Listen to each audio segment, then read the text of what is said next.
बनाना भाई साहब। स्टुपलेरपुर नाम के गांव में सुहास नाम का एक व्यक्ति केले बेचने का धंधा करता था। वह अपनी पत्नी सावित्री और बेटी मैत्री के साथ उसी गांव में रहता था। उस गांव में उसे एक अच्छे व्यापारी की पहचान मिली थी। उस गांव में सभी लोग प्यार से उसे बनाना भाई साहब कहकर बुलाते थे। कुछ दिनों बाद राजू नाम का व्यक्ति अपनी पत्नी देवी और अपने पालतू बंदर के साथ रोजी रोटी कमाने के चक्कर में उस गांव में आता है। जब सुहास भाई अपने दुकान में केलों पर तौलिया घुमा रहे थे, तभी राजू अपने परिवार के साथ आकर सुहास भाई से कहते हैं, नमस्ते भाई साहब, मेरा नाम राजू है। ये मेरी पत्नी देवी और ये मेरा पालतू बंदर मारुति है। दरअसल मेरी कोई संतान नहीं है, इसीलिए मैंने मारुति को अपने बच्चे की तरह ही माना और वैसे ही पाल पोस रहा हूँ। रोजी रोटी कमाने के लिए मैं इस गांव में आया हूँ, लेकिन मैं यहाँ किसी को नहीं जानता। मुझे कुछ काम दिलवा दीजिए, आपकी बहुत मेहरबानी होगी। पहले उस बंदर को, मतलब तुम्हारा बच्चा मारुति को, इन केलों से दूर रखो। अगर वो इस दुकान पर टूट पड़ा तो बेचने के लिए कुछ भी नहीं बचेगा।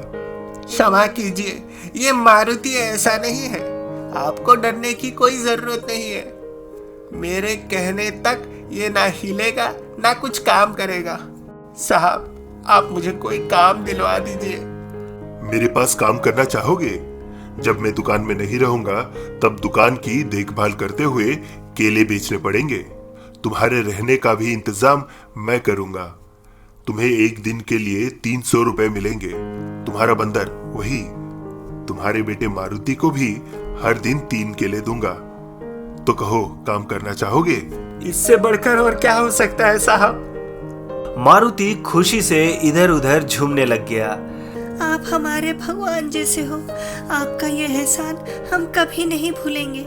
अरे कोई बात नहीं। हाँ, और एक बात, मुझे साहब मत कहो। मेरा नाम सुहास भाई है। सभी मुझे प्यार से बनाना भाई साहब कहकर बुलाते हैं। ठीक है, मैं दुकान बंद करके आता हूँ और तुम्हारे रहने के लिए जगह दिखाता हूँ। ऐसा कहते हुए दुकान बंद करके सभी को लेकर सुहास अपने घर जाते हैं। सावित्री, ये रोजी रोटी कमाने के लिए हमारे गांव में आए हैं। अपने दुकान में ही इन्हें काम दिया है। इनका नाम राजू, इनकी पत्नी का नाम देवी और ये उनका बेटा मारुति। सुहास की बेटी मैत्री जैसे ही मारुति को देखती है, वो पहले बहुत डर जाती है। बेटी डरो मत, उससे कोई हानि नहीं होगी। जाओ, उससे दोस्ती कर लो, हाथ मिला लो। मारुति इधर उधर उछलते हुए मैत्री के पास आकर हाथ मिलाता है। हाय, मेरा नाम मैत्री है और तुम्हारा? मारुति इधर उधर खुशी से उछलने लगता है। तुम्हारा नाम मारुति है ना?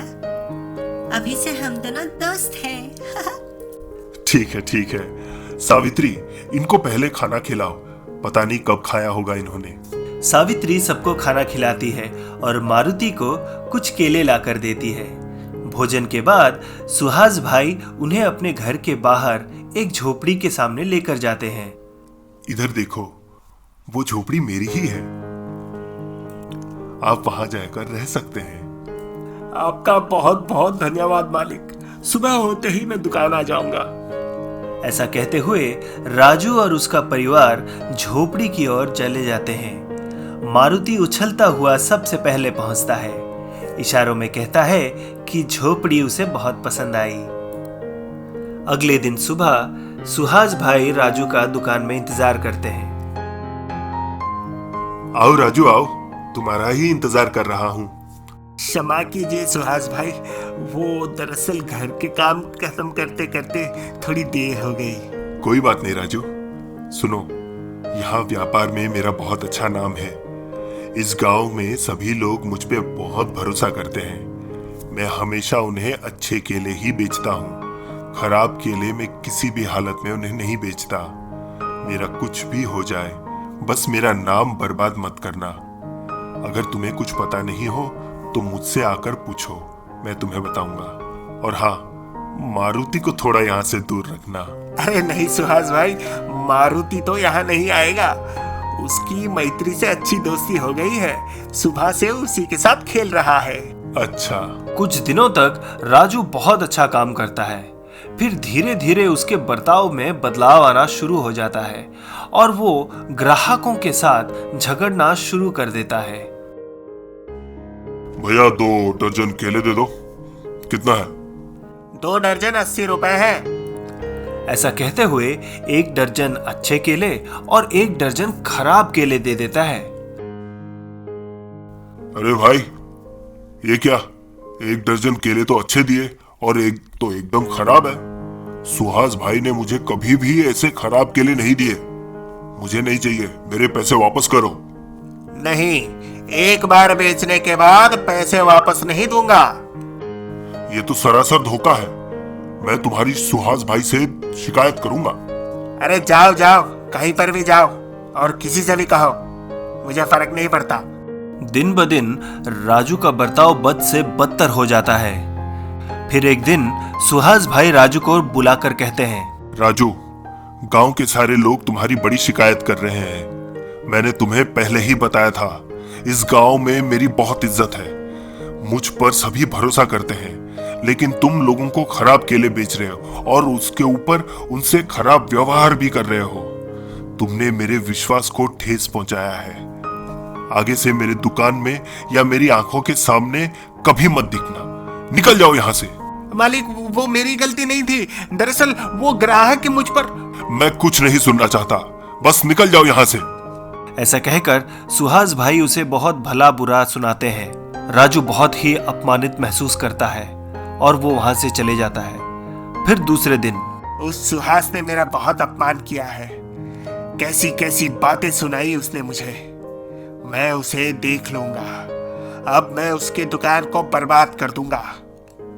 मारुति बेटा, तुम्हारे पिता को बहुत अपमानित किया गया है। जाओ, उसका दुकान एकदम खराब कर दो। मारुति सुहास के दुकान में जाके उद्यम मचा देता है। सारे केले इधर से उधर फेंक देता है और बहुत सारे केले खा लेता है और छिलके इधर उधर गिरा देता है। ऐसा वो रोज करने लगता है। सुहास भाई को कुछ समझ में नहीं आता। वो राजू को सबक सिखाने की ठान लेता है।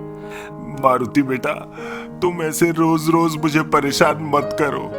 तुम हर दिन यहाँ आते हो और मेरा दुकान का सत्यानाश कर देते हो। मारुति को बातों में उलझाकर वहीं रखे हुए एक जाल से मारुति को बंदी बना लेते हैं। मारुति उसमें फंस जाता है। इस बात की खबर जब राजू को होती है, वो दौड़ता हुआ सुहास भाई के पैरों में आकर गिरता है। सुहास भाई, मुझे माफ कर दो प्लीज। आप मेरे मारुति को छोड़ दीजिए। मैं इस गांव को ही छोड़ के चला जाऊंगा।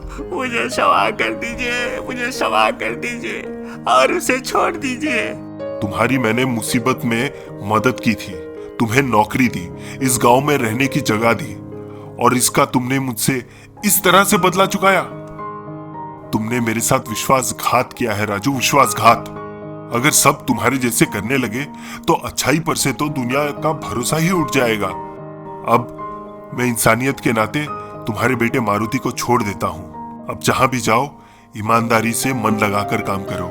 सुहास भाई, मुझे माफ कर दीजिए, मुझे माफ कर दीजिए। मुझे बस रोजी रोटी कमाने का एक और अवसर दीजिए।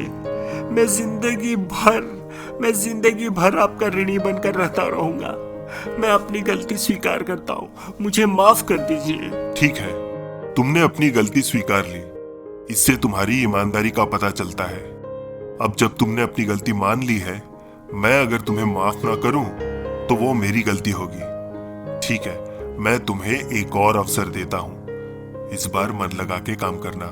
तब से राजू व्यापार में ईमानदारी से ही काम करता है और ग्राहकों से भी अच्छे से पेश आता है।